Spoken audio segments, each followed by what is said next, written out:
will stop because I could literally go on for a long time. Actually, I have a quick question for you based on something that you said. One of the things that we've discussed and kind of one of the values that we have is education. So one of the questions that we did want to ask tonight is there any way, or do you already have things going on, you probably do, where we can jump in on some of the training? I work very close. I'm a coordinator. That's a big part of my job, and I coordinate with the Red Cross. And I talk with the director of the Red Cross in Grand Junction. As a matter of fact, that was my first position when I came to Western Colorado. I was the director of the Western Colorado American Red Cross. So I'm familiar with those kinds of things. He has classes for sheltering and deciding what shelters are adequate and which ones aren't. There's all kinds of training. I gave out the 72-hour minimum that you should have. It's also called a pack-a-box. And Thursday, I'll be in Delta at the rec center, and we'll be registering cell phones. How many of you have cell phones? The national average is about 25%. In Delta County, we're at about 45%. And in order to be notified of an emergency, we have what's called reverse 911. Well, actually, it's not reverse 911. That's a patented company.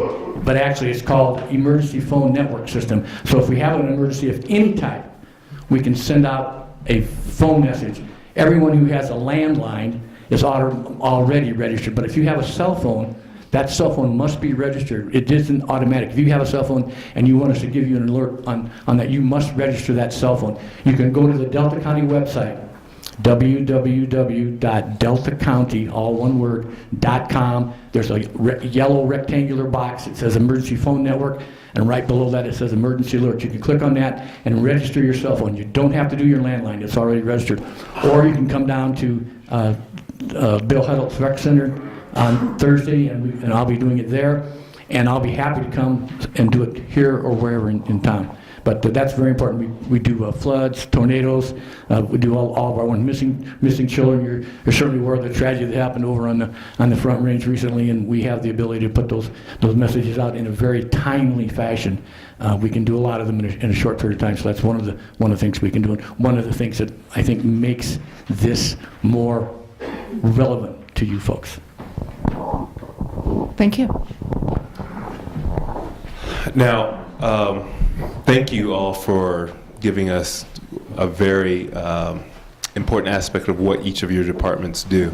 And I want to make sure that I get the last three as well. Barbara, it sounds like to me that for you, you not only take a lot of orders, but you're going to be there helping to coordinate too. Is it? My understanding.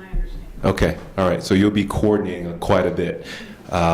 Depending on what they need. Okay. And then Q, from what I was getting from you is that the goal for the community is to be prepared for the battle that comes when we have to face whatever that emergency is, to be able to swing it to the pendulum of more order. Is that correct? Yeah, and I've been thinking quite a bit about this. It would be ideal from the responder's perspective to have 3 or 4 people representing the community, and I'm kind of grinning as I'm saying this. But would that is that the lesser amount of people that need to be intimately involved, the greater say we have in saying, hey, what about this, what about that? But trying to get together is, just say the North Fork Valley. Mm-hmm. I think that if this is where you're headed, that it's possible to do, because you look on the values, you look at these conditions of disorder. Mm-hmm. I'm not sure we could find too many people who would disagree that we need to get a little order in the house. Okay.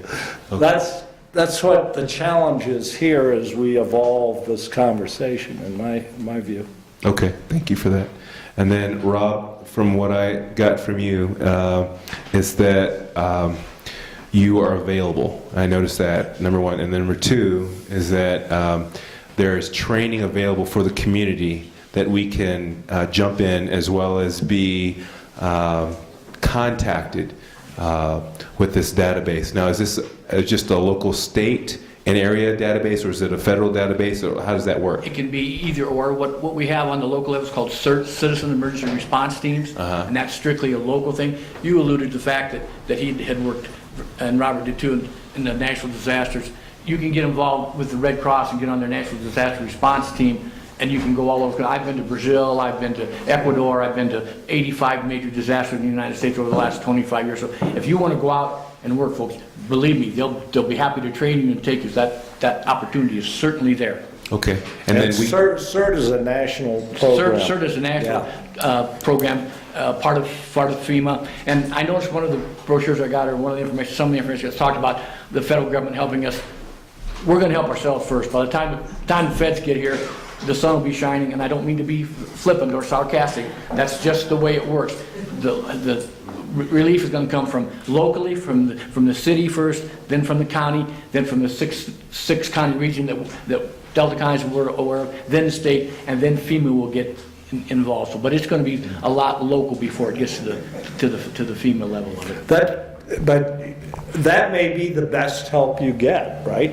Absolutely. Is the local help. Absolutely. Because it's focused. Right. It's not 10 million Right. meals ready to eat. And Neighbors know neighbors. That's real simple. Yeah. Get to know your neighbors. Neighbors, yeah. Okay, I want to say thank you for reiterating that, and I think what's been really important with the group as we've been meeting on Sunday evenings is that we have the sense that we are in a very unique situation, and a very blessed situation, at least I think so, just because after living near Baltimore and understanding that you have so many thousands of people, okay, and then we have a community here in Paonia where we actually know our representatives, know our law enforcement, and that I don't have to search you out. You're among the community. That we have a great situation here where we can keep in contact and be more of a support instead of a hindrance. Hopefully, that's the goal. So thank you for that. The next question that we have in terms of scenarios is what would you be responsible for in case of a longer term grid down with many possible causes? Because it would be likely that trucks would not be able to refuel since pumps will may be working without grid electricity. So few, if any, will be running. Resupply of food, fuels, propane, medical supplies will be something we cannot count on. So in a longer grid down situation, the scenario obviously changes. What does each of your departments look to do in something long term, and how as a community can we rally around you and support that? Something long-term like that, people are going to get a little antsy, obviously, and there's going to be a little more chaos as the time went on.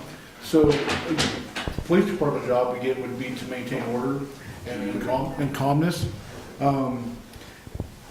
The secondary thing, of course, is the vulnerability of the elderly and the weak. We would definitely monitor them a lot closer than we would the first go-around. It's longer, of course. Their oxygen machines have probably been off a lot longer, and our resources with our local emergency preparedness, ambulance and medical clinic here is probably starting to be taxed a little bit. So we'd monitor that a lot better as time went on.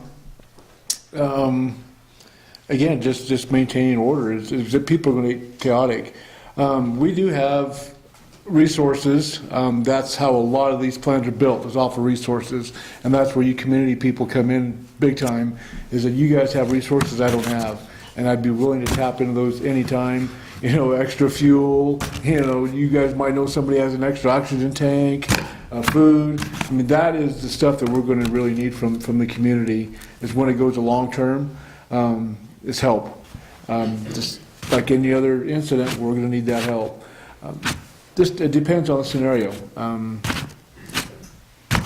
We're talking about a blizzard here, but also we got to probably talk about wildfires.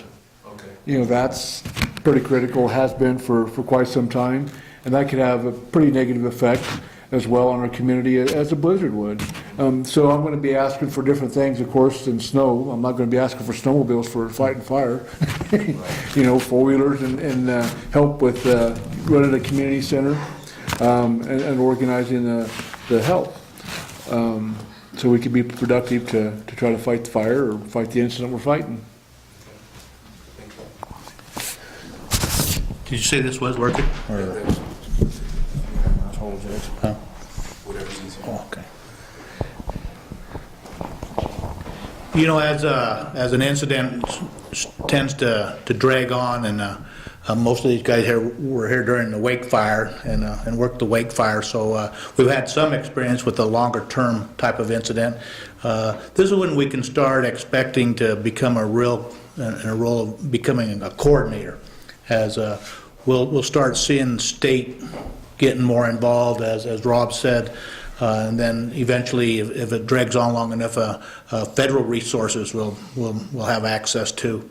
I know on the blizzard on the eastern plains, feeding livestock was one of their priorities. A lot of large ranches there, and they don't bring them in during the winter out there. They let them free range pretty much year round. So locating livestock.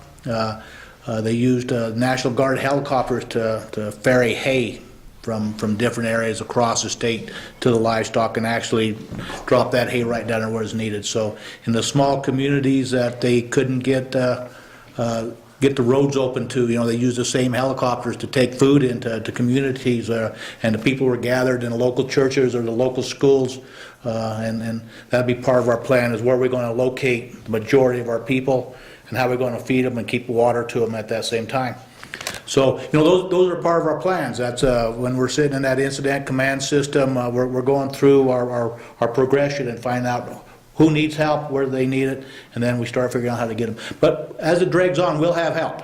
You know, we'll have your help naturally, but we'll have help from other entities. You know, the County Sheriff's Association has a great team, and we all contribute resources to that team. And so, you know, I can get a hold of the sheriffs across this state pretty quick, and it'd be amazing how much help we can have from the County Sheriff's Association. I know the chiefs have a very similar type of resource gathering building. So there's help out there, and that's what you pay us to do, is to know where that help is, how to get it here, and then how to get it out to where the places we need to have. The other thing we need in the long term is really making sure we keep you informed. You know, Rob will probably talk about that. He's an old P.E.A.T press information type of guy. But, you know, that's where they had problems on the eastern slope. And I know even our little fires here, we get information. We have trouble sometimes getting information disseminated so that we don't have rumors flying around out there. You know, I've been on, you know, the fire up in